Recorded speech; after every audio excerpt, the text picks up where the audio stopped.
সবাইকে দেখার অনুরোধ করবো, কারণ ভিডিওটা সবার জন্য ইম্পর্টেন্ট। বেসিক্যালি যারা যারা অ্যাসপিরেন্ট আছো কিংবা ছাত্রছাত্রী, যুবক যুবতী, তাদের প্যারেন্টস, তাদের ফ্যামিলি মেম্বার, তাদের বাড়ির লোক, সবার জন্য কিন্তু এই ভিডিওটা অবশ্যই দেখা বাঞ্ছনীয়। কেন?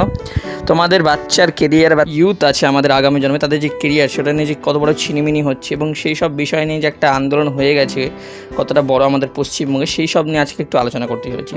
তো বন্ধুরা দেখো, তোমরা সবাই জানো বিগত কয়েক মাসে আমরা দেখতে পাচ্ছি কি দীর্ঘদিনের যে স্ক্যাম রিলেটেড বিষয়গুলো সেগুলো কিন্তু উঠে আসছে। যেমন নিট স্ক্যাম, ঠিক আছে, একটা বড় পরীক্ষা নিট বলে একটা পরীক্ষা হয়, ঠিক আছে, ওই নিট পরীক্ষার যে পেপার সেটা বেসিক্যালি লিক হয়ে গেছিলো। উত্তরপ্রদেশ পুলিশ এক্সামে যে পেপার লিকের বিষয়টা উঠে এসেছিলো। তো এক্সেট্রা বিভিন্ন বিষয় কিন্তু সেন্ট্রালে বা আদার স্টেটে উঠে আসছিলো। এর পাশাপাশি আমাদের ওয়েস্ট বেঙ্গলে বেসিক্যালি কী উঠে আসছিলো না, আমাদের ওয়েস্ট বেঙ্গলে ফুড এসআইয়ের এক্সাম কিন্তু তোমরা অনেক কিছুদিন আগে হয়তো দিয়েছো, অনেকেই দিয়েছে, আমিও দিয়েছি, অনেকেই দিয়েছিল ফুড এসআইয়ের এক্সাম। এই ফুড এসআই এক্সামে দেখা দিয়েছিল কি না, ফুড এসআই